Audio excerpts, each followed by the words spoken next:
I'd like to call the meeting to order. Please rise for the Pledge of Allegiance.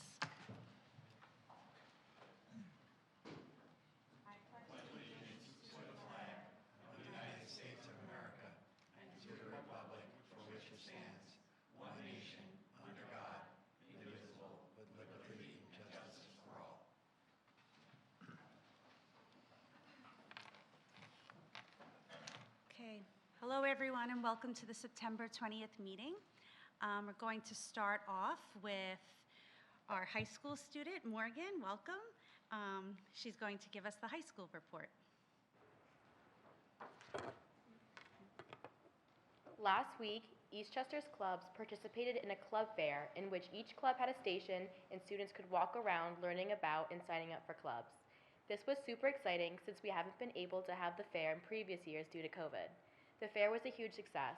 Many clubs gained new members and students found activities they wanted to participate in. Eastchester's annual Powder Puff game is on October 2nd. All grades are welcome to play and it's $10 per player. Teams can be from 10 to 15 players and team submissions are due this Friday. Proceeds will go to breast cancer awareness. EGO's blood drive is on Thursday, October 13th from 2:30 to 7. It's open to the public, so please come and invite your friends and family to participate. 16-year-olds can donate with parental consent. You can schedule an appointment to donate at redcrossblood.org and enter the sponsor keyword EastchesterHS. During our back-to-school season, we always have our annual open house. This year, the high school is on the 28th at 7, and the middle school is on September 29th at 7. To get ready for homecoming, EGO is selling a homecoming weekend package consisting of 3 helium balloons. The packages will be delivered to houses on September 29th and cost $30. Show your school spirit and support Eastchester. Get rowdy, Eagles, because next week is Spirit Week. On Wednesday, it's Decades Day. Thursday is Soccer Moms and Barbecue Dads. Friday is Spirit Day, and next Monday is Pajama Day. The senior class is having their annual fashion show on November 10th at the Surf Club. Cocktail hour and raffles start at 6 o'clock and are followed by the show. You must RSVP by October 20th. The Players Club recently had their auditions and a cast list was posted for this year's fall comedy, Midsummer Jersey. They welcome Players Club alumni Brandon Salerno and Joe Blue as directors. The Eastchester Music Department is having a fundraiser this Friday, September 23rd at Mickey Spillane's from 6 to 9 p.m. There'll be live music from the Nick Causa Quartet at 6:30 and Downward Spiral at 7:30. There will be 50-50 raffles and 10% of your dinner check will go to EHS Music. Come out to support the arts. Thank you and have a great night. Thank you very much, Morgan. We love the idea of the balloons. I think we all ordered ours. Thank you. Okay. Next, we're going to, just want to remind you all that we're going to have coffee and conversations. Please sign up. You can go on the website and RSVP. We already have a lot of responses. We're looking forward to it. So just mark your calendars. October 3rd is for the high school students. October 18th, high school parents. October 20th is for Waverly parents. November 7th, middle school parents. November 21st, Greenvale parents, and December 5th, Ann Hutchinson parents. Okay, and we're going to go into the board committee reports. Michelle, can you update us on the track, please? We would like to let the community know that the new track hours are Monday through Friday from 6 a.m. to 7:15 a.m. and from 6 p.m. to 10 p.m. in the evenings. Our weekend hours for Saturday and Sunday are 6 a.m. to 8 a.m. and again from 6 p.m. to 10 p.m. in the evenings. We would like to thank our town supervisor, Tony Calavita, for all his help in adding additional lighting to the track. We hope the community continues to enjoy this wonderful resource. Thank you. Thank you, Michelle. Anyone else? I have a question. Sure. It's great. It's great that we're finally getting back to normal with the use of the track. But I just want to ask the question is, we should also be looking at having the track available all day Saturday while the town is using it. The track doesn't interfere with the field. And, you know, personally, I think that it's always been done in the past that the track was, people be walking around the track when, not when we're having sporting events. School, school events, it's off the table. But if there are, rec league soccer games or whatever, why can't we make the track available to people during the day? It is. Well, I believe. our hours I believe don't say that. Saturdays, it's because we have athletic events. Am I right, Michelle? Right, right. So when it's being used on Saturday for athletic events, and that's different, but on Sunday, from what I've been told, everyone who wants to walk the track when the rec. But even Saturday, if like after football season is over, the track should be available to walking on Saturdays because we're not using it. The soccer league might be using it or somebody like that. And, I would just love to see us do that. Yeah, we'll look into that. I'll definitely put that down for consideration, and we'll look into it. Okay. So, because the more we make it available, the better off we are. I think that's the idea. No, if our students aren't using When it. we had our facility meeting, when we had our track committee meeting, that was the sentiment. But by putting out the hours now, we should be quantifying that and saying, or qualifying that and saying, that's only during the sports athletic season on the track, that after that, it's going to be available on all day Saturday, so. All right? Okay. Christine, do you have an Ann Hutch report? I do. Okay. So first, I'd like to thank the PTA for organizing several events in the last 2 weeks of school. I know the children, on that Friday, September 9th, there was a massive dance party at recess. Last Monday was the Ann Hutch Welcome Back Circus, in which our very own Matt Finelli was in the dunk tank. That was a great, amazing event for all the children who had a lot of fun. Tomorrow is the Ann Hutch Open House at 7 o'clock. And that tonight was also, and last night was the 5th grade sports night, which my daughter said they had a blast. And then the next PTA meeting with Ann Hutch is scheduled for October 7th at 7:30 in the evening. Thank you. Thanks. Lori? I will say, Christine, it was an absolute honor that Christina Palazzo and the PTA asked me to be in the dunk tank.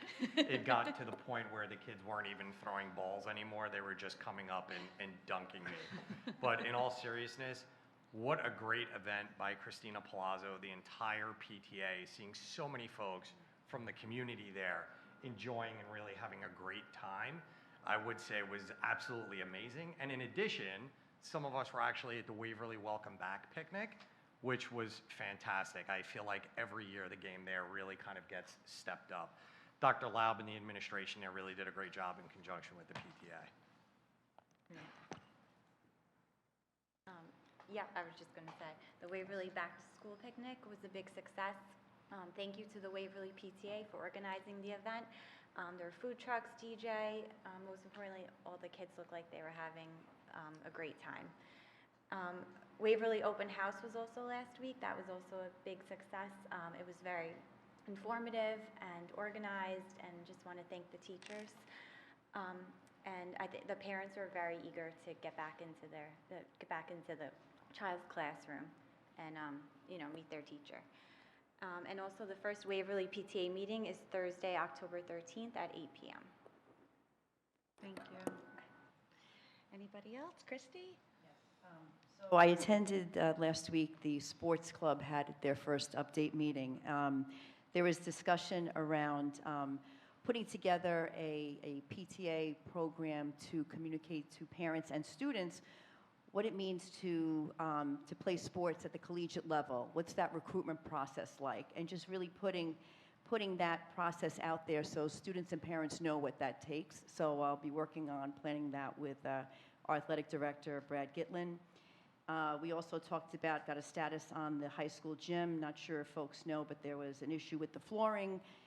It's being fixed, and it is out of use through the middle of October, so that's caused a little bit of a venue crimp in schedules where folks, teams need to kind of be farmed out across the district in different locations, but we're working through it.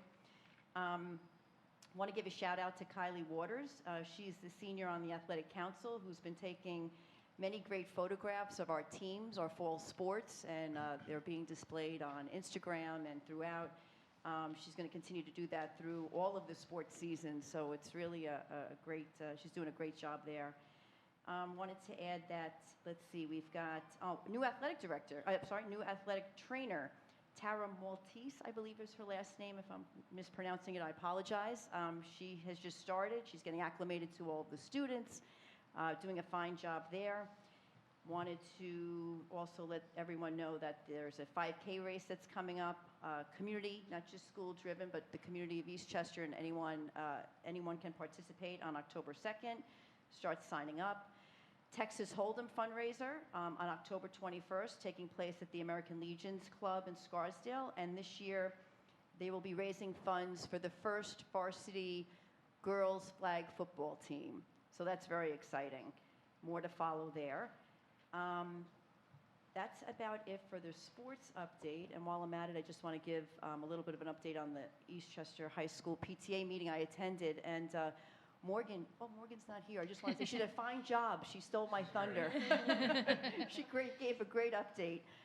Wanted to add, though, that over 20 clubs were previewed during the PTA meeting.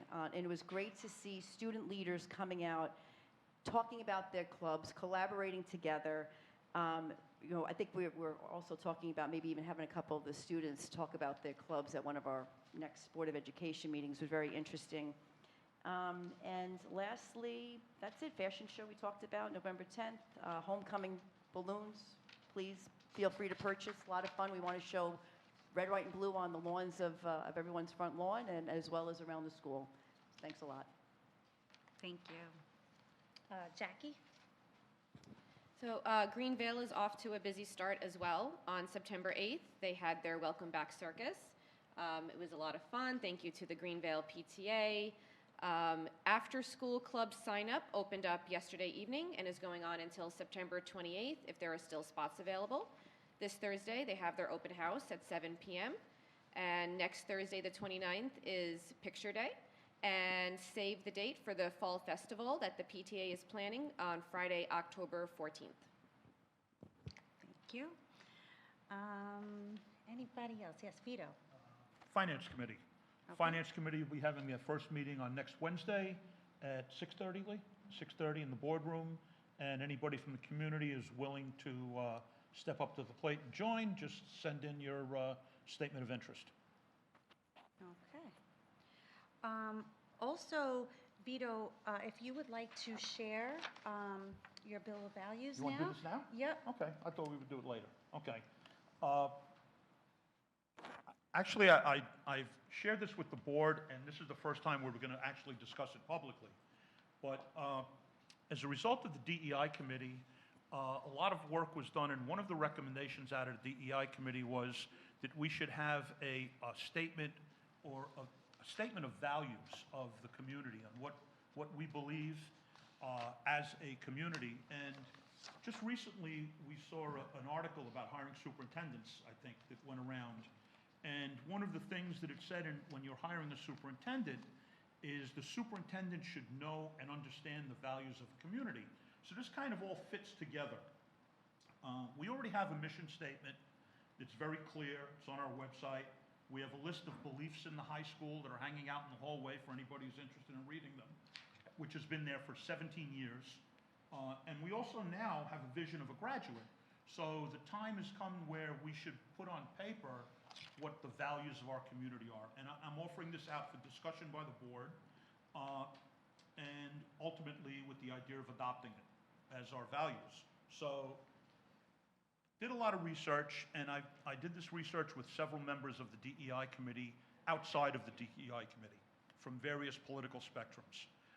And we kind of came to, the result of the DEI committee was to come up with things that everyone can agree to. And it doesn't have to be 100%, and you don't have to understand, you don't have to absolutely agree with every word in this document, but for the most part, the great majority of people should buy into these values. And I'm just going to read them for the first time. I think you guys all have copies of it. There are basically three types of values. There's core or basic values, civic values, and community values. And we researched this on the internet, didn't make any of this up. And the first set of values is a core set of values. And it's respect of self, others, property, institutions, law and authority, and the dignity of work. Love of family, love of community, love of God and country. Civic values: freedom, liberty, equality, rule of law, justice, authority, privacy, due process, human rights, diversity, tolerance, civility, mutual assistance, self-restraint, personal accountability, truth, honesty, and integrity. Religious freedom, freedom of speech, freedom of thought, and participation in free and democratic elections. And then community values. And the community values are social participation, volunteerism, and philanthropy in school, community, community, religious, civic, and government initiatives through individual participation and memberships in like-minded associations and organizations. These are widely accepted values that are best expressed through the active participation in the continued success of our communities and nation and loyalty to them and their values. And beyond those, each of us has our own individual values, okay? And individual and personal values are personal to us, and we might not agree with other people on my individualities versus yours versus someone else's, but religious, secular, political, moral, and other such values, while important to the development of the individual, are best left to the family. It should not be promoted in the classroom. So that's just, like I say, that's a statement of proposal for a set of values that we could adopt as a board, and hopefully that we could get most people to agree on and bring people together. So, anybody have anything that they would like to discuss? Sure. I'm just a little bit confused as to what's the purpose. Like, are we going to put it somewhere? Is it Well, going to we have a mission statement. Right, but it's like it's a lot of words, and it's a lot of phrases, and it doesn't make any sense in terms of like how do you envision this? I mean, it's not really concrete. I mean, it's not like we hold these truths to be self-evident that all men are created equal. That is firm. I don't understand what the purpose of this is. Well, if we have mission statements, If you believe in the values that are listed, the next step would be to pass a resolution that would affirm it. Okay? I have a resolution drafted. I didn't come to prepare it tonight. I could read it. and what's the ramification if it doesn't get resolved? I mean, shouldn't this be also? This is discussion. Right, We're here to but- discuss these values. Do we all agree that these values represent what our community stands for? But shouldn't that be in conjunction with Tony Colavita's office? No. I mean, I don't see how This is that. the school district. We speak for the district. They speak for the town. Yeah, If but we you're take- also trying to speak to people's individual religious beliefs, which I. No, you're not. No, you're not. You're not. It's respecting that people have those beliefs. Yeah, but don't all the schools say we respect each other, like in Waverly in the mission statements? It's not codified anywhere. As a matter of fact, that article we had about signing a superintendent said the superintendent should understand the community's values. What are our community's values? The DEI committee basically came across and said, we need to get together and define what our community values are. Okay, what do we value as a community? Okay, this is a starting point. Free to add, delete, whatever, but it's just, I it's think a it needs to talking be a point. little crisper, is what I'm trying to say. Like, it's a lot. You want, it says a lot, absolutely, that's Well, I why know, I'm but I think throwing we it can out for simplify discussion. it, yes. I'm I not think we putting can it out and simplify saying, it. vote on it, you know? I think, in terms of the way that you broke these out, so the majority of this came out of the DEI committee Yeah. and also the community relations committee, or? No, Where not the did- Community okay. Relations Committee. Okay, See, what came out of the DEI committee was a recommendation that we should have a set of standards and values that the community believes in. Right. And one of the things that was paramount in the DEI committee was that anything we wanted to do should not be divisive. It should be something that, for the most part, everyone or almost everyone can agree to, okay?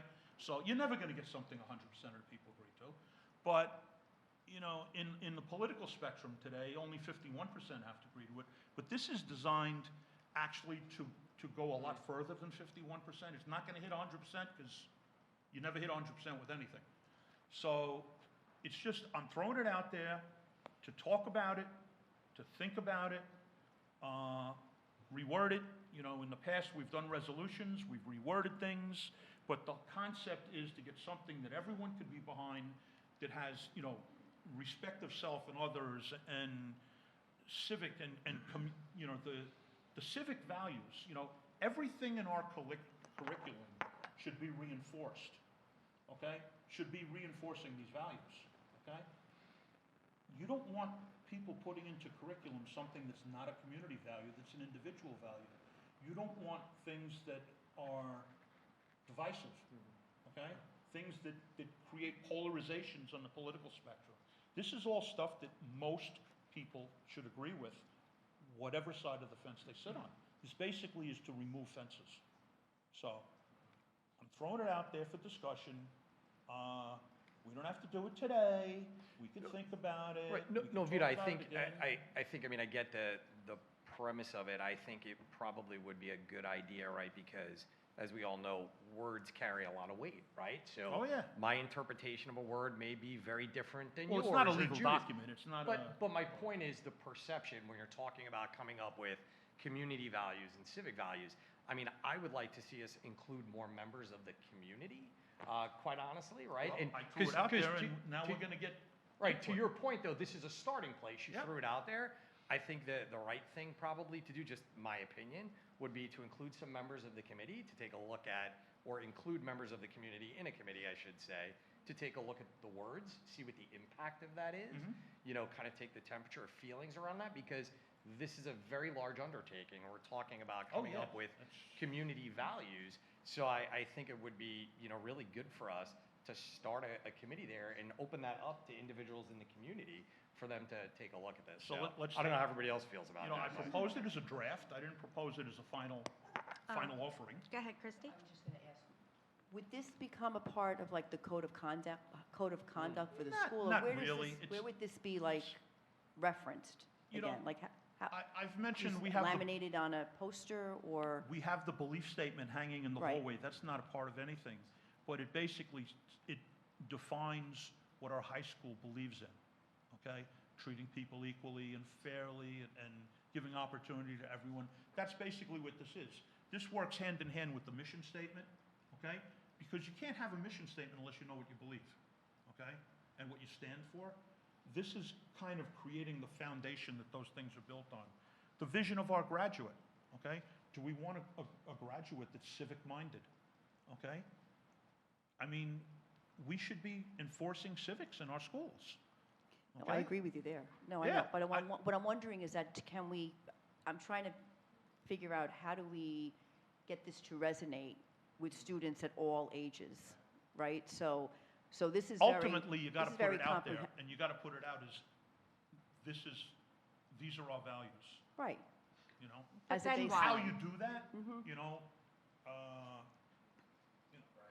starts on the website. You list it the way you list your mission Right, statement. right. But to really live, really have it resonate with students, and, maybe there's an abridged version for different, school groups, different, elementary school, middle school, high school. High school would definitely, this could resonate with, but to really, take Well, heed. this actually should resonate with the Board of Education, because Yeah, it's no, about, agreed. I'm it's saying, but about beyond, yeah, the no, I get education of that. the whole student, Sure. okay? This is all about the whole student, from K, the whole spectrum. What do we want? It's to me, it's just as important as the vision of our graduate. You know? The interesting thing is, Vita, I mean, Christy, to your point, I mean, I just pulled up, we happened to just kind of get a booklet of all the school districts, right, in Westchester. And a lot of those words are actually already in our mission Yeah. statement, right, as a district. So to your point, though, I think it needs to be a little more concrete. And how is this going to get disseminated down, and how are we, right, as a community going to live and breathe this? Because just putting words on a piece of paper, right, anybody can Well, kind of do that. that's the right? start. That's then you gotta, Yes, then you obviously have that's to a start, but it's almost, enforce it and as live and we breathe it. How do you design that, execute? there needs to be a plan on how is that Right. executed, and what does that mean to the student and the individual? So, kind of following off what Matt said, and I read what you wrote, Vito, and it's a little confusing, so I sort of took the essence of kind of what you put together, and I sort of rewrote and said, you know, as number one for our community value statement, this was never disseminated anyway, this is just me drafting stuff. We value and take pride in Eastchester's history, cultural heritage, which includes diversity, faith, organizations, and local architecture, because this is a very old town. We value a welcoming community that reflects a small-town feel. Our town is resilient and provides a place where friends and family come together in times of need. We value a healthy business climate. This includes good jobs and sustainable businesses in a supportive and growing entrepreneurial climate. Part of our business appeal includes the small-town charm of our shops, farmers market, restaurants, convenient shopping, as well as the close proximity to New York City. We value education, which includes many opportunities available through quality schools and local colleges that are supported by contemporary facilities, services, oriented libraries, and good teachers. We value academic programs along with athletic teams and extracurricular experiences that add to the learning environment and make us proud. We value our town's image, including the appeal of Eastchester to our residents and visitors. This image is expressed by the aesthetics of the clean, well-maintained city where residents voice and act with a positive self-image, can-do spirit, and a sense of togetherness. We value our town's services, amenities, which include social services and faith organizations that provide opportunities for support and sustaining connections. We value our protective government and public safety departments that provide city services, and through community involvement, we make homes in our neighborhoods and public places safe and friendly. We value community's infrastructure. Our parks are open spaces used for recreational opportunities, but not limited to sports, playgrounds, walking, and bike trails. We value our shopping, dining, healthcare, arts, employment, and recreation. And we value being an active community of having things to do, such as annual festivals and events, like the upcoming Columbus Day. So that was my take in terms of, I saw that as being something firm, but again, what we do and how we affect on that is a different sort of story. So I don't disagree with anything you said in there. I just think mine is a little bit crisper. No, but it's intended for a different audience, actually, because you don't mention anything in there about, you know, we want our kids to leave the school district understanding the dignity of work, okay? That's a community value. That's a very important community value. We want our kids to be, you know, we want them to be, to do volunteerism and for philanthropy. We do that now. All of our schools, a lot of our clubs have that. But, you know, we have to enforce that. See, what you wrote is really good. I'm not knocking it at all, but it's not, it doesn't deal with the students. You know what I'm saying? It's more about the community and what the community values, and that's fine. I'm talking about what we want to, you know, like drill into our kids, you know? Personal accountability, self-restraint, tolerance, diversity, justice, you know, all of the equality, all of those values, we want our kids leaving this district and taking with them. And yeah, I just defined them, and maybe we could write it better, but those things are more important than, you know, we value a small town feel, which is, we also value, don't get me wrong, but it's not something that, it's not a board thing. Okay, I don't so see it. I think what we should do at this point, this was a good start-off discussion. great. I think we need to move on to the superintendent's report, so we could continue this discussion maybe in the policy committee meeting, and we could discuss this at a later time. So, Dr. Valenti, I turn it over to you for the superintendent's report. Thank you. Thank you. Let me mosey on down.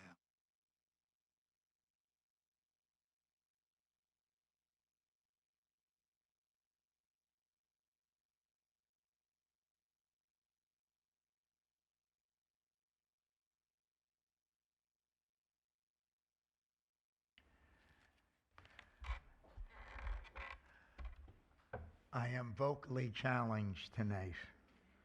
I have a little touch of whatever, a cold and laryngitis, so I will speak much less. I'm sure you're delighted at that. Don't clap. And rely on my assistant superintendents. But let me get the ball rolling. This is such a wonderful honor to have two national semifinalists, merit semifinalists. They both agreed to be here tonight because they love their school and their district. So I would like to call up to the podium first, and I have to pronounce this correctly. Zue is that close?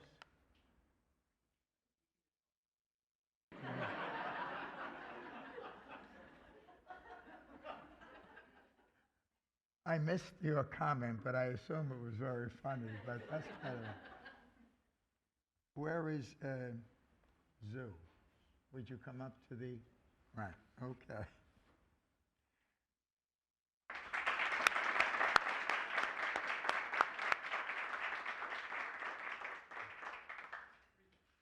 Let me tell you something about this young man that we all should be very proud of. Obviously, he's a senior at Eastchester High School. I met with him for about half an hour, and I asked him some questions. I said, what is your goal? And he talked about Carnegie Mellon, correct, as being one of the top flight places he's looking at, engineering, biomedical career. I asked him a question that sometimes students don't like to answer. He answered immediately. I said, what was your SAT score? Now, the maximum is 1,600. He's over 1,500. That puts him way, way, way up there. And on the PSAT, again, 1,500 over 1,520. So you're talking about somebody who really knocked this ball out of the park, grand slam. We talked a little bit about what he's studying this year, and if I counted correctly, you're in 4 APs, correct? And also college physics and band and trombone. Nicely well-rounded. We talked a little bit about when he came to Eastchester and how long he's been with us. He came here in the 6th grade, and he has a sister in the 8th grade in middle school. And the first question I asked you was, I hope she's going to the high school as well, right? And by the way, we really want to meet her at the 8th grade orientation, so do invite her on our behalf. I asked, what else do you do? Okay, so far very well-rounded. He's an officer in the ski club, so he enjoys skiing, correct? And he's trying to start a badminton club. And he said he's looking to do volunteer work on Mondays, or he does volunteer work, Southeast Consortium, but he was hoping he can get some help on the badminton club. And so I said, you have that help from me. We'll talk to Dr. Capuano and the administration, all right? And we'll make sure you get your badminton club, all right? Thank you. So I'm not going to embarrass you and ask you to say anything. I just want to congratulate you. Madam President, would you want to join us for a photo?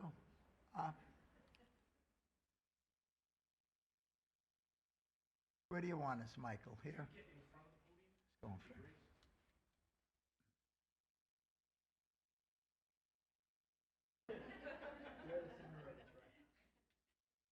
You're the celebrity.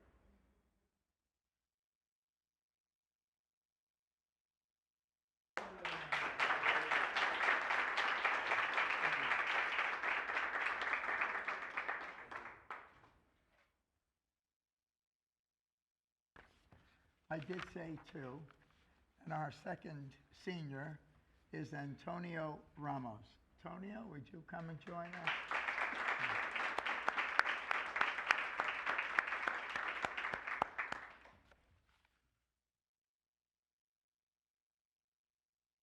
Congratulations again, Antonio. again, where are you going? Where do you hope to go?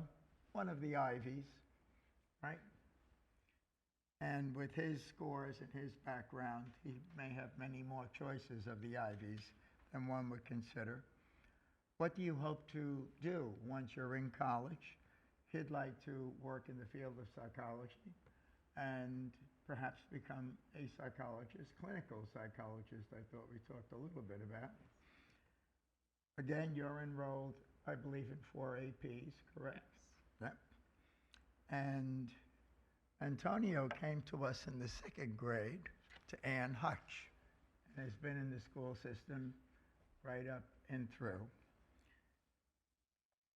And he too has a sibling, this time a brother, in 8th grade. So again, 2 8th graders. Hopefully they'll be coming up to the high school. I asked Antonio, does he have any sports or activities? And this really threw me, it delighted me. He's on the International Equestrian team. So he has been riding for 7 years, is that correct? Yes. And loves the sport, and it's a unique and wonderful sport. And finally, I said, anything else on your repertoire? Oh yes, martial arts. I'm black belt, so I'm very careful around him. Right? So again, I asked him on the scores, very similar to what your other finalists got, 1,500 and plus. I did ask a last question because it's something I do want to pursue. Did you do any PSAT or SAT tutoring along the way? And I think your answer was more, I do this regularly, I don't need tutoring, but I did get some tutoring, right? Yes. Okay, so I just want to keep the record clear, as did Joey. So it's something we need to look at overall as we look at our school district and making sure that all of our students have an option for that. So again, I want to take a photo with you. We're going to go here. Madam President, would you join us again? Is Mom here? Invite Mom up. Come on up. Would you like my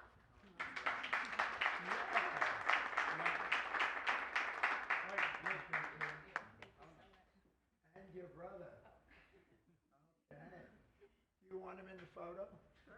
All right, why don't you stand here? Okay. You're the center of attention. Come over here. Right here. All right, Madam President. Here, like this. Okay, and I'll get here. You want me to do this?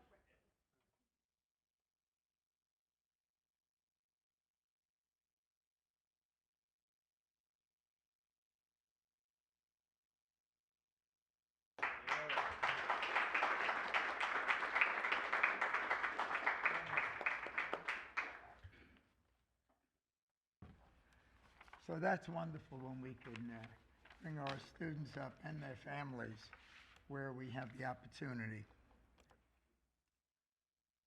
Another wonderful thing that we're announcing tonight is a new 12-month nurse.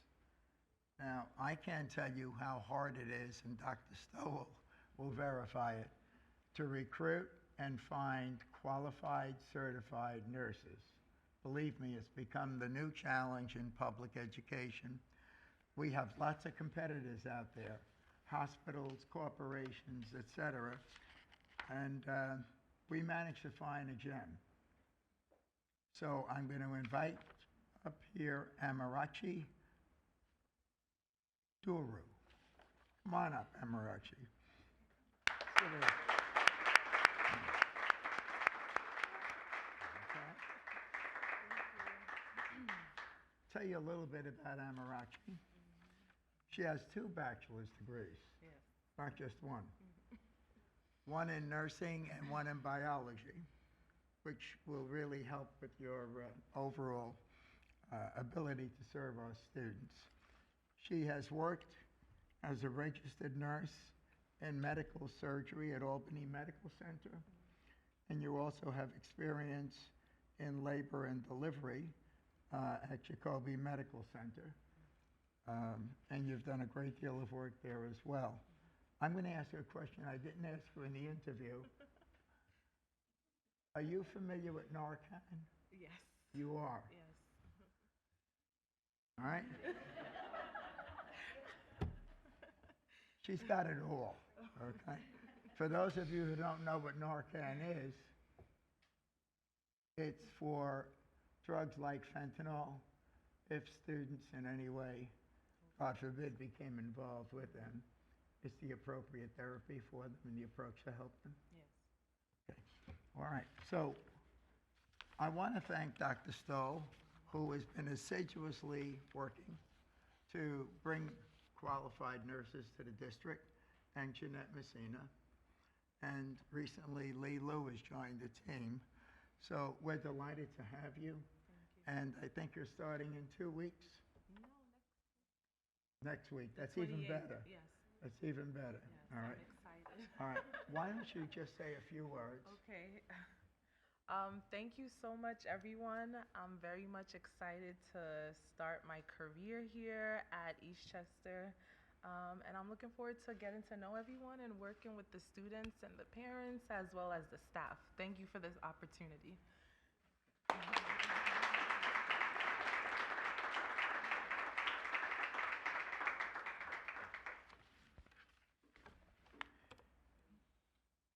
Just wanted to announce for everyone that we've had very productive meetings with our K-12 guidance counselors and our 6 to 12 and the administration.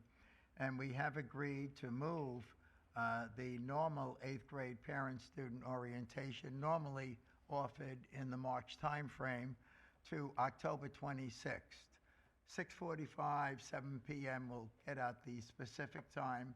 Should run about an hour and a half. We're using the model that we've used before, and we very much want every 8th grade parent and student to please come to Eastchester High School. I'd like to invite the entire board, quite frankly. It will be an opportunity not only to meet with our counselors, but also to see a broad range of programs from athletics through into scholastic activities, through also all of the subject areas, the major content areas. So, and it's an open meeting to the community. You should come if you would like to, even if you have a child who's not an 8th grader. Come listen, come learn about Eastchester, and hear about some of the great things that are happening in the high school, and we very much want to get that message out early, okay? So put that on your calendar early on. Now I'm going to rest my voice and bring up Dr. Stowell, who is leading our effort with the Sandy Hook Promise Program approved by the Board of Education. Dr. Stowell, please. Thank you, Dr. Valente, members of the Board of Education and the community. I am really excited. I will be brief, but I will be informative. I've learned my lesson well here. But I wanted to give the community, the Board of Education, an update on our implementation framework for the Sandy Hook Promise, and certainly answer any questions that the board may have regarding it. So just for the community, I know the board is well aware, Sandy Hook Promise, what we've engaged in is the Say Something Anonymous reporting system, and what that is an anonymous tip reporting system that can be submitted via website, via telephone, via mobile app. And the tips are fielded by a national crisis center that operates 24/7, 7 days a week, 365 days a year. And they're highly trained crisis counselors who respond to credible threats, and they can immediately notify first responders, and when necessary, communicate with Eastchester school personnel so that we can marshal and leverage resources to support students in needs or respond to a potential crisis at the building. How this is structured is, as I said, there's the National Crisis Center, and what they do is they work with the district lead. I will be the district lead for Sandy Hook Promise. I'll go into a minute what that is. The district lead also works collaboratively with the district team, which I will overview at the next slide. and the district team and district lead work with school building teams. Now, this is a secondary program, so this supports Eastchester Middle School, Eastchester High School, and the other thing which I think is really smart that they do, though they're open 24/7, 7 days a week, 365 days a year, our school buildings are not. So what happens on those times, after hours, during school breaks, there's a flex team. So there's always somebody from Eastchester that's ready to respond to a student in need or a potential crisis that may be pending. As I said, I'm the district lead. My job is to coordinate, help implement, marshal resources, work with the district team, which I'm so happy to work with Mr. Scott Wynn, who's on our district team, Ms. Jeanette Messina, our Director of Human Resources, and I think also important is John Kugler, our Director of Security, in case there's something we need to leverage in that way. And always our ex officio, Dr. Valente, will be part of that process when needed. A little bit about school teams. School teams are made up of, first, the school team is the administration that's at the building. They know the kids, they know the staff, they know how to get information, they know the families, and they're supported by a multidisciplinary team. And these are pretty much individuals in their building that are key individuals that deal with student wellness and well-being, law enforcement, mental health, and as well as those that understand the educational system. The last component is one of the things when we engage with Sandy Hook's Promise anonymous reporting system is the buildings have to develop what's called a Save Promise Club. And this is to help our students understand when they see something, say something, to understand the signs of students that are in crisis, things that may be troubling. And this Save Promise Club helps support that education of our student body, because without them having knowledge of reporting, you may miss some reports. I know that the superintendent has supported, Dr. Valente has supported,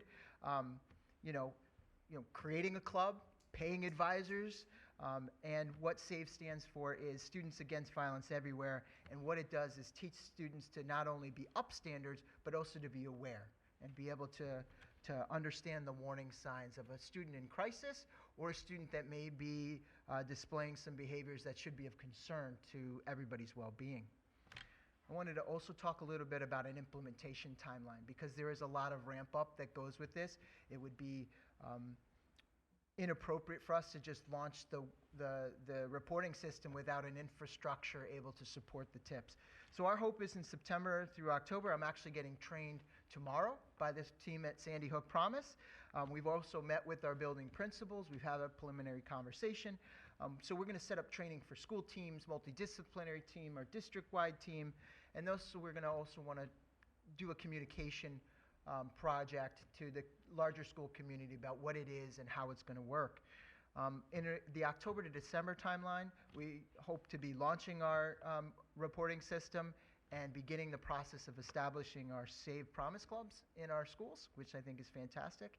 And by January to March of 2023, we hope the whole reporting system is up, Save Promise Clubs are up and running, and what we'd like to do in the spring of 2023 is work with through me, the district lead, and Sandy Hook Promise, and getting feedback from our students and from our staff, really evaluate the efficacy of the Say Something anonymous reporting system, and also look at the data on how many tips did we get, what were the outcomes of those tips, and really report back to the larger school community, to the Board of Education, the Superintendent of Schools, about the efficacy of the program. I'm really excited to be part of it. I applaud the school district for taking that step forward, being one of very few districts in this region to initiate it, and I look forward to speaking more about it in the future. Are there any questions from the board that perhaps Dr. Stowell or someone else? Yes, please. I know that the Sandy Hook Promise is for the middle school, the high school. What about like little programs for the elementary and like Waverly? Does have the Say Hello program, and that is something that certainly can be explored. It's not the anonymous reporting system, but it does teach about being an upstander. It does about making sure everybody feels welcome. So there is that, I have experience with it. In my last district, we had the Say Hello program. It is a wonderful program that's certainly warranting further exploration. At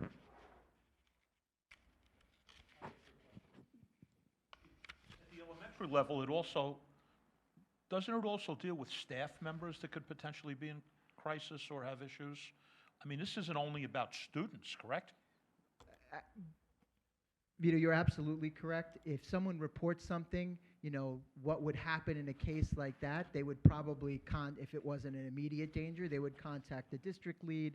We would be able to marshal resources for anybody in our school community that may be in crisis. So absolutely. The reporting part of it for students is a 6 through 12. So students report 6 through 12.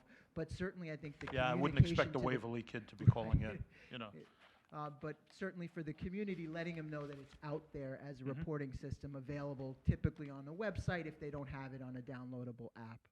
Okay, thank you. I don't have a question. I just want to thank Dr. Stoll for taking this on as the lead for this program. It's something we were talking about from last year, and it's clear from your presentation that you're very passionate about this and you believe in it. And I mean, I'll speak for myself, but I know a lot of us are very happy to hear that and see that. So thank you, and we're very excited for this. I'm going to echo what Jackie said. This is something that we've been passionate about for a long time, and to see it finally happening, thank you for taking this on. We really appreciate it. I'm thrilled this is happening. Thank you. Yeah, we are confident it is in very competent hands. Yeah, Greg will make it happen. Okay. My next assistant superintendent will be talking about savings for SRO.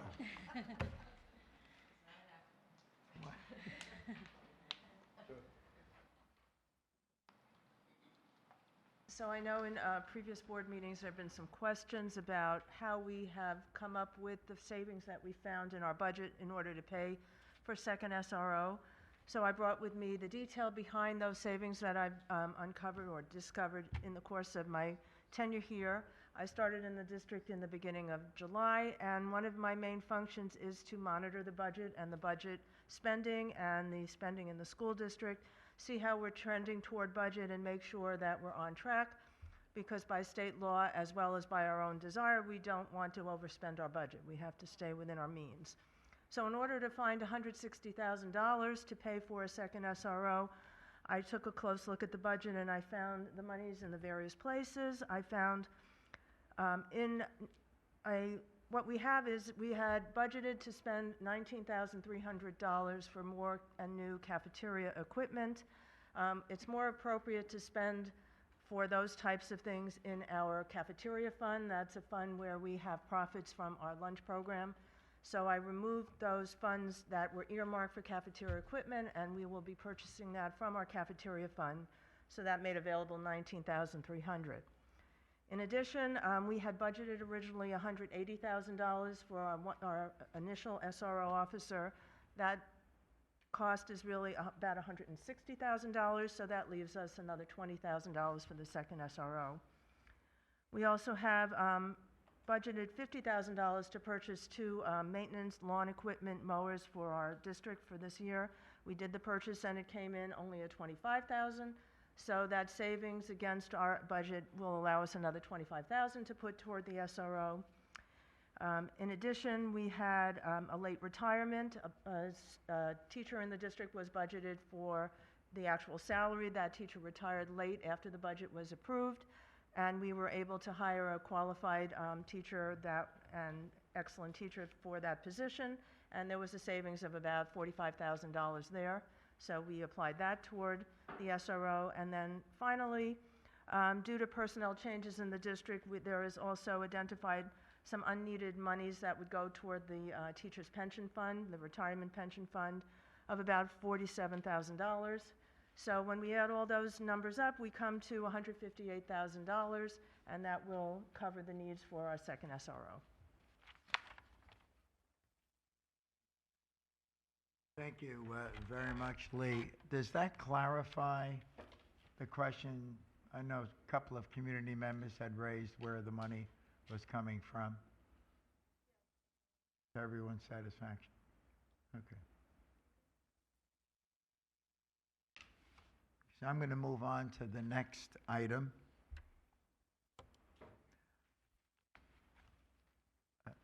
We did send a letter out to our community about both home access and EduPlanet, both wonderful efforts to outreach electronically to the broader community. We know that this is not going to happen instantaneously and perfectly. We met with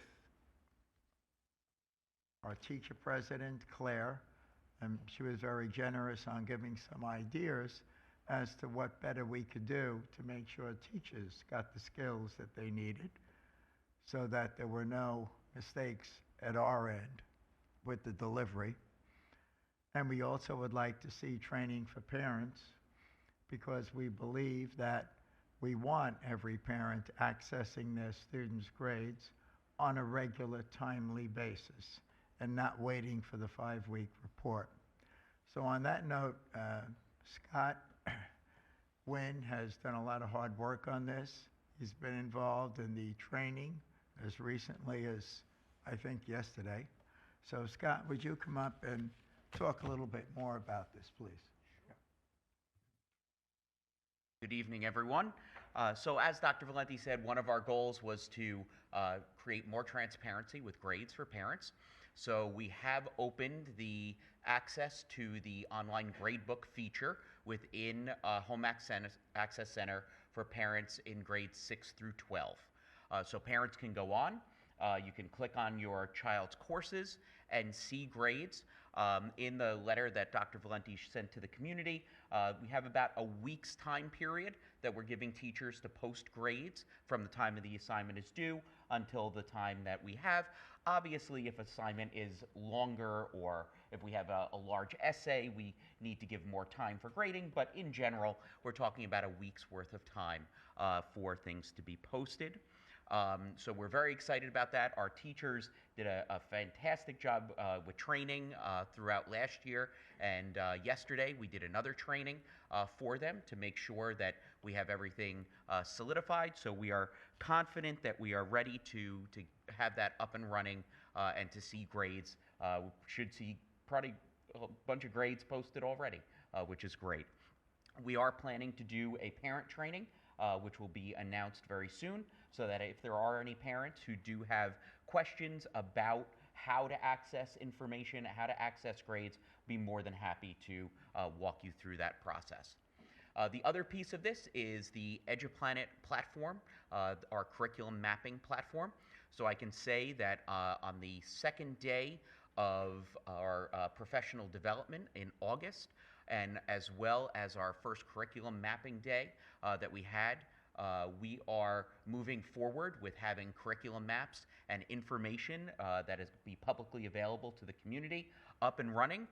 So we're expected to have that, I'm going to say, we had said by December 31st. I'm shooting for much earlier than that. So I'm anticipating, I'm not going to give a date at this point, but I'm confident that we will have it up and running sometime probably by mid-fall. So that parents can see for every course that we offer, K through 12, we'll be showing a summary of the course, and we'll be showing the information that students will know by the end of the course and what skills the students will gain by the end of the course. So two really great initiatives that'll provide a lot more transparency for parents and the community. Good. Thank you very much. Are there any questions again from the board on any of the reports from the assistant superintendents? Home access, what's been open, it's phenomenal.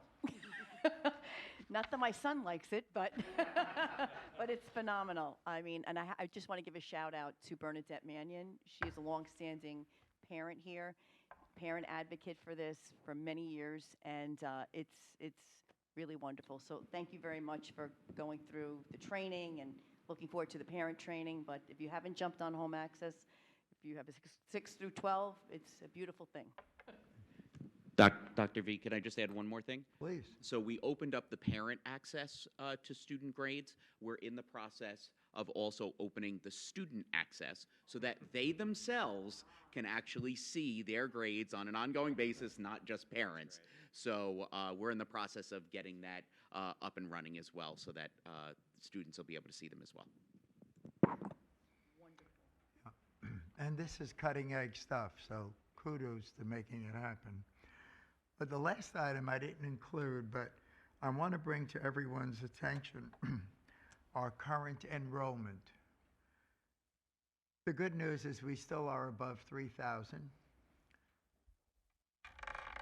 But I want to point out one statistically significant difference in our enrollment. At the kindergarten level, we have enrolled only 182 students.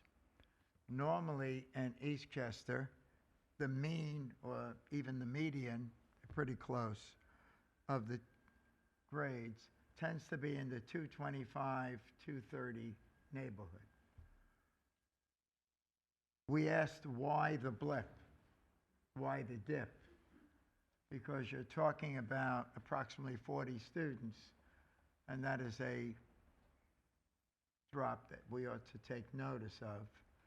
We double-checked it with a second source, Forecast Analytics, which does a lot of cohort survival work, model total survival in terms of enrollment, and they had predicted the same dip, but we're going back up again according to the enrollment projections for next year. So it's nothing to become alarmed about, but we could probably speculate as to what may have happened for 1 year as to why we did fall below that number. However, some people in the community were concerned about it, and I thought it important enough to talk about, as apparently at this point, a statistical blip that will not occur going forward, but something to keep our eye on as well. So at this point, we're at 3,041 students. As I said, we're above 3,000. And our high school is 980. Middle school, pushing 700. We're at 698. And Hutch is at 444. Greenvale at 497. And Waverly stays above 400 at 422, despite the dip. Interestingly, they have a very large first grade class of 240, so that may answer part of the question, not all of it. So I did want to bring that to the board's attention, and as we look to some of the initiatives that we're currently studying, UPK, Universal Pre-Kindergarten, 4-year-olds, those kinds of initiatives we think deserve a demographic study from a reputable group. Western Suffolk BOCES has done that, so I would urge that we go forward with that and get a 5-year and 10-year long-range view as to what our numbers will look like in the out years. Most importantly, for this coming September, a year from now, we have to start planning for that. And what will our numbers look like if we are going to entertain a 4-year-old program? I would stipulate that the principles of a 4-year-old program is that it be full day. Anything less, don't waste your time or your money. That it be for every Eastchester resident, not a lottery. That's winners and losers. That's no good. So we want to house every 4-year-old, and we want to find locations, a location that is suitable to student learning, ideal for student learning, at the most cost-effective price. So we'll be working on that. We'll be meeting with, obviously, Lee, our assistant superintendents, our architect, our principals.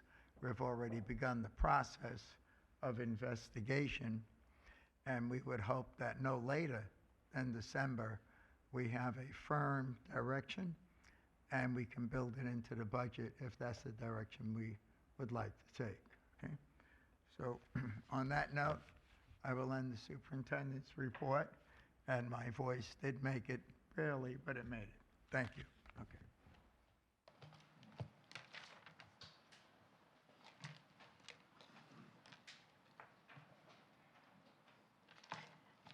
Thank you, Dr. Valenti.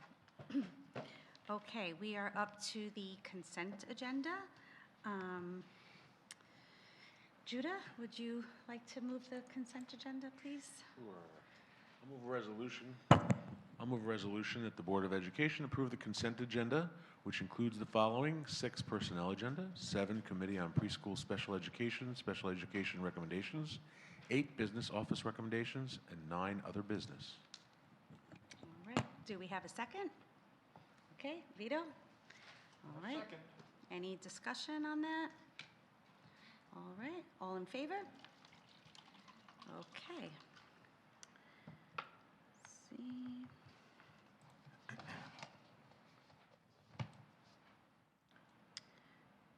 Okay. Our future meeting dates are October 11th and October 25th. And we are up to, we're going to do comments from the public. If there are any comments from the public, there's a 3-minute time limit. Please come up and sign in and state your name and address. Any comments? On any topic, is that right? Yes, any topic.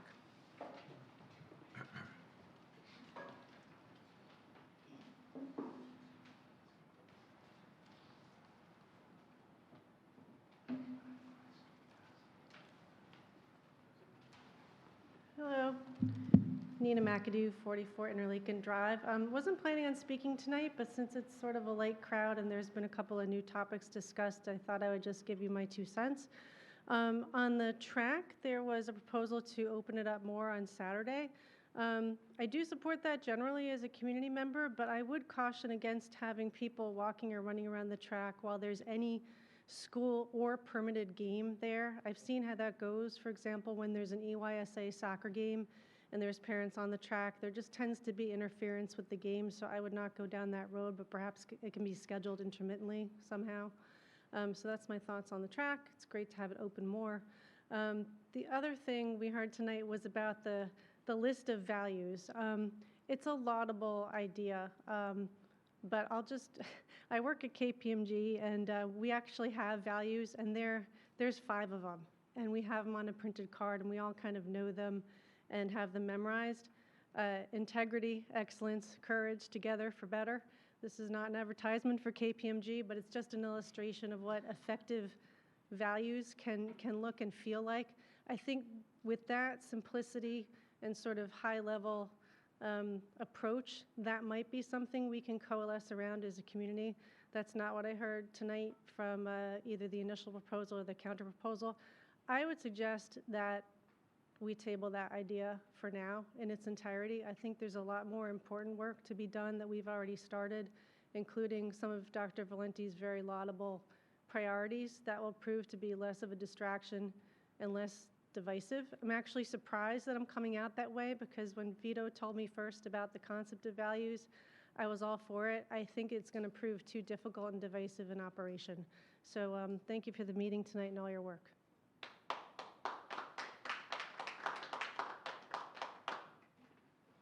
Hi, I'm Megami Prevo. I'm a senior here at Eastchester High School. I'm going to try to do my best to fit this into 3 minutes, but there's been a major issue for probably the past year and a half, and that's with the hiring of an auditorium manager. I run the lights for Players Club, Jazz Co., and probably every other event that's been going on right now. So currently, I'm probably the only person actively in this school who knows how to work the lighting board, and I've never gone to school for that. I was trained by a professional, but maybe for 2 weeks max, and that was to operate the board. There's a difference between operating and designing the lights. And I think that's another thing is recently we had the IT guy try to set up the lights for an event. That's not the IT's like area of work. That's not the janitor's area of work. They can't, they're not capable of doing that type of stuff. And I know there was a part-time job offered for an auditorium manager with a stipend of about $10,000. Nobody's picking up that job. And if you're being real, nobody's going to pick up that job. It's not a feasible job. And once they find a better job, they're going to leave right away. I was in contact with John Gordiak, who, before he retired, he gave us a 3-year notice before letting us know that he was going to go, so there was time.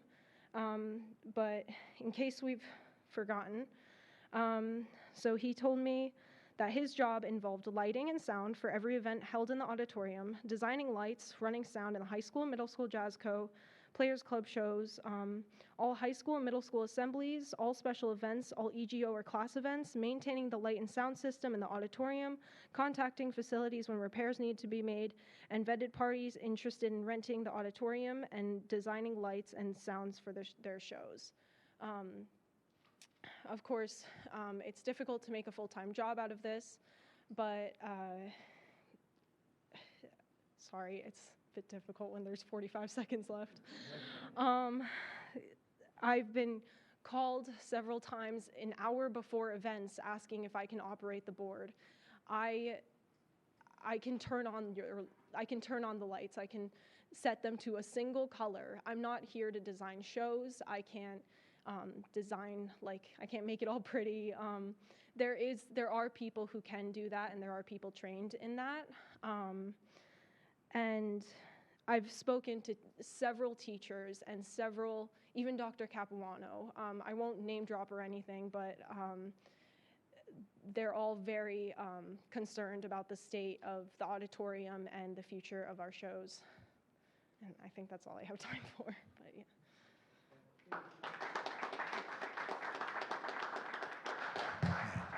I thank you for that, too. I'm not allowed to clap, but I want to thank you for raising the issue. And believe it or not, we're working hard at it. I'd love for you to send your notes to me, because inherent in that is a very good job description, and I'd like to be sure we don't miss any of those descriptors. Yeah. Here's where we're at right now, because we've been working on this. And I spoke to Dr. Capuano earlier today, and actually we had a meeting planned for tomorrow morning, which we will do on the auditorium manager. And Jeanette Messina, you jump in at any point if you want to, Jeanette. Jeanette is our Director of Personnel. We have $30,000 budgeted in full transparency. We don't think that's going to do it. We're going to have to find money like we did earlier for the SRO to make it sufficiently attractive. We think the hours have to be somewhere right after school. Correct me if you think differently. 3:30, 4 o'clock to maybe 7, 8 o'clock at night in terms of the events that go on. So we need to attract a qualified person who is able to fulfill the job descriptors you've noted and be able to be there on a regular basis, available for both middle school and high school events, as well as any elementary event that may occur in the evening. So we take this seriously, and I look forward to receiving your email and maybe make you part of our committee that interviews. I would love that. Thank you. Yes, since you're not interested in the job, then I you're was a neutral sufficiently third party. paid last year, so don't worry about it. So send me your stuff. Thank you. All right, thank you. Thank you.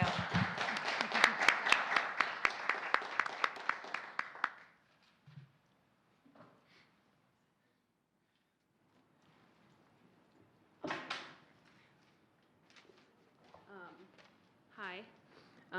For someone who despises public speaking, I'm finding myself up here a lot, so I apologize. Last meeting, someone brought up their concern over a book. I'm not going to name the book again because I don't want to give it clicks on the internet, and why it was removed without proper protocols. I'm more concerned with how the book that describes sodomy, venereal disease, murdering one's parents, and the use of the N-word, amongst other inappropriate concepts, ever got approved in the first place. Who approves books for the school libraries and the classrooms? I actually am very good friends with a librarian, and she reads every book before she puts it into the library. Just concerned as to if that's happening, and if it is happening and it's still getting in the library, that's even a bigger concern. I'm also concerned with how anyone can't understand that school libraries are not appropriate for any book that includes any sexually explicit concepts. Furthermore, this whole "we're banning books" thing is just an out-and-out smokescreen. Nobody is banning books.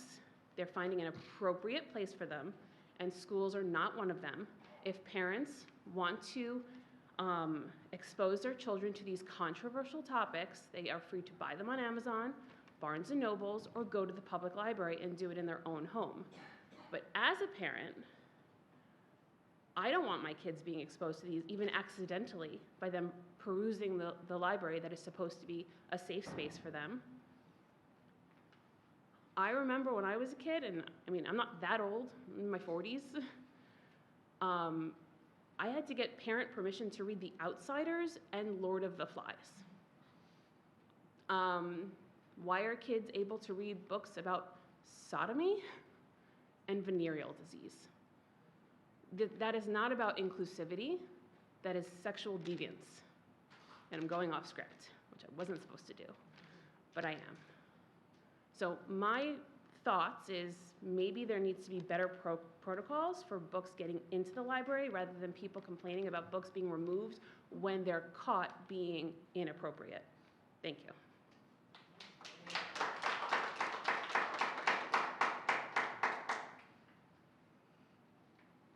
Any other public comments? I'll sign in after. Well, you guys know me by now. My name is Dominic Marciano. I live in 210 Park Drive, Eastchester. On behalf of the Eastchester community, I'd like to thank you, Dr. Valente, and thank you, the Board of Ed, and Mr. Tony Calavito for having the track and field open to the taxpayer. We appreciate the accommodation, and many, many thanks. Special thanks to Michelle. Thank you. Right.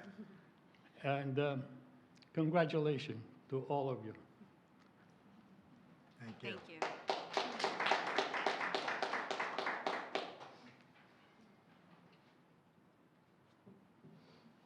Thomas Keller, 281 Garth Road.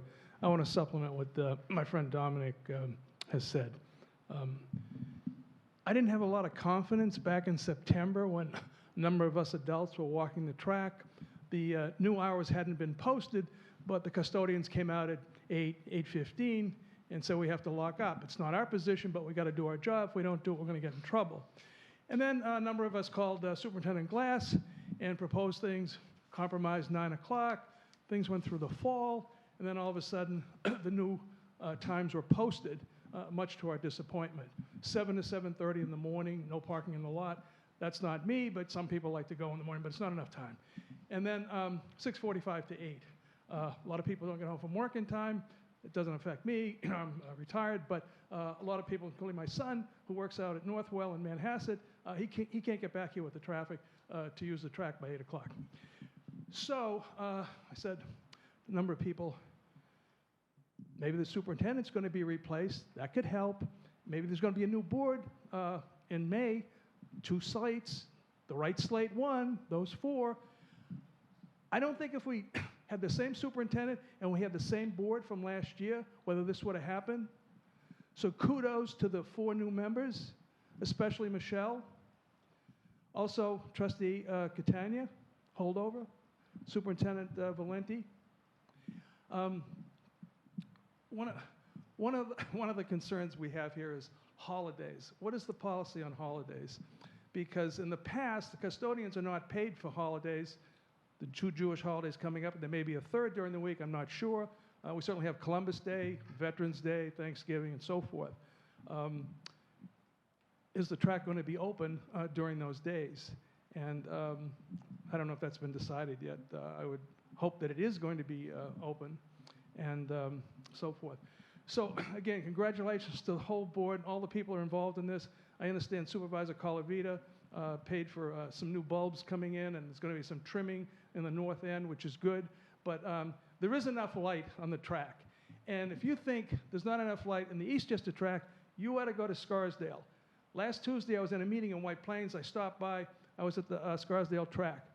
They have lights for games, but they're not on during the evening unless it's a game. So for the walkers, the only lights are there's tennis courts in the north end, and I think maybe the west end, the sort of the Greenberg-Yonkers side. And also, I think there's some paddleball courts there where there are lights. But most of the people, if not all the people who walk the Scarsdale track, have a flashlight or a cell phone, and they walk in twos and threes, so they don't fall, I guess, with lack of light. And as I say, Bronxville does not have lights. They have lights this week because it's Spirit Week, it's homecoming and so forth, but that's just for soccer and football games. So thank you again. And hopefully this works out. We don't have bicycles and scooters and so forth on the track, and we have a good year. Thank you. Okay. Any other public comments? All right. Any board comments? Vito, do you want to talk about the Columbus Day Parade? Yeah. Actually, before that, I wanted to wish everyone a happy Spanish American Heritage Month, which started last week and goes through October 15th. And I hope that in our classrooms, we're taking advantage of that and using that in our educational process. And also look forward to Italian American Heritage Month, which starts October 1st and goes through the whole month of October. And as part of that, the town has the Columbus Day Parade, which the school district will be marching in. We'll have the marching band in there. Hopefully some of the Board of Ed, whoever is available, and anybody's free to come and march. It's a great event. It goes up to the town carnival, and everyone has a great time for 4 days. And that is on Sunday at 3:30. I think it's the 10th. Is that the Sunday? The 10th? I think 9th? Yeah. Sunday's the 9th, I'm sorry. Sunday the 9th at 3:30. It starts at Immaculate Conception parking lot, and it ends at Lake Isle. Okay. Thank you. Anybody else? Any other comments? All right. Can I have a motion to adjourn the meeting? Okay. Christine, do I have a second? Matt? All right. Thank you, everyone. Good. Oh, all in favor? Thank you, everyone. Good night.